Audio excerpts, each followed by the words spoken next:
Welcome, ladies and gentlemen. Today we are going to be creating the 4-stranded braid ring band that you see here.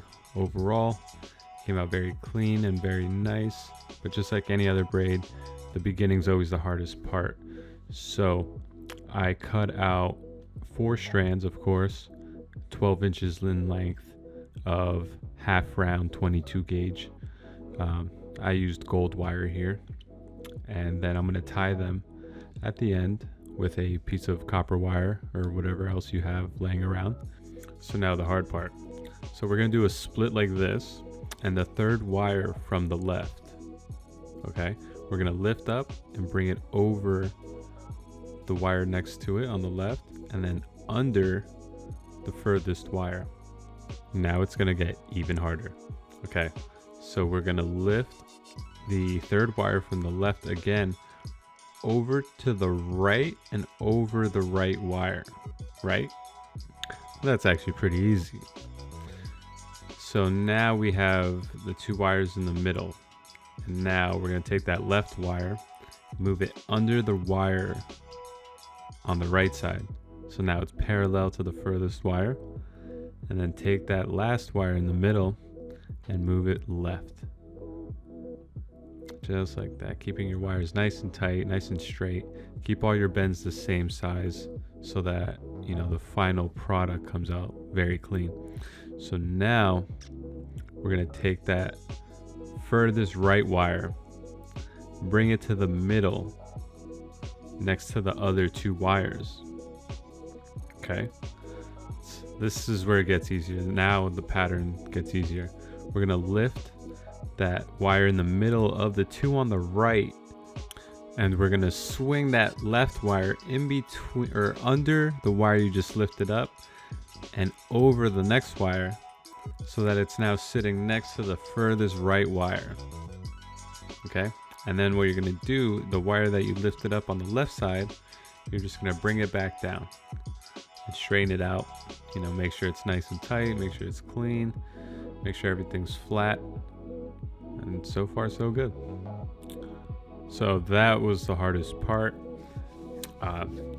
If you sit here for like 20 minutes stuck on it just like I was, that is not a problem. I hope this video helps you, but we're just going to repeat that same process over. I'm going to show you one more time. We're going to take that far right wire, move it all the way to the middle. Okay, straighten it out, make sure it looks good, make sure it's clean. Okay, and then we're going to lift the wire that's on the middle on the left side up just a hair, and we're going to pull that other wire in between those 2 wires, so it goes under the other wire and over the one that's next to it, so now they're parallel again. And the wire that you lifted up, you're just going to bring it back straight down and continue the process.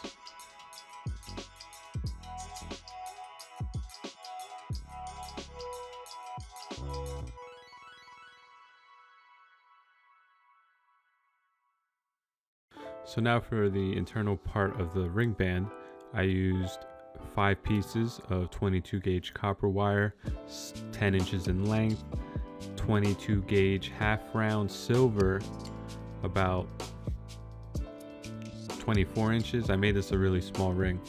So you're going to tie down the copper wire, maybe 5 loops, okay, around the copper.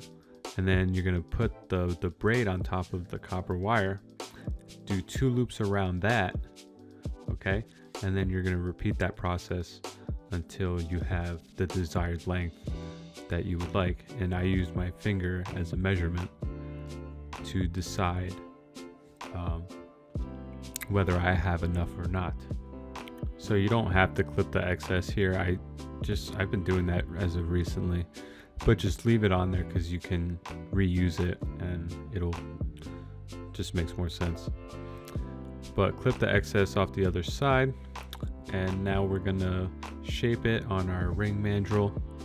And now I have a lot of space in the middle here, so I could go with a large gemstone to multiple gemstones in this piece.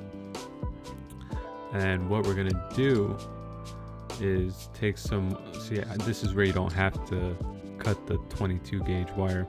You could have just left it on and continued wrapping it around. But if you cut it off, either way, it doesn't matter. And just tie the two ends together. And there you have it. Here is the ring band in all its glory. All you have to do is set your stone and figure it out for yourself. Peace.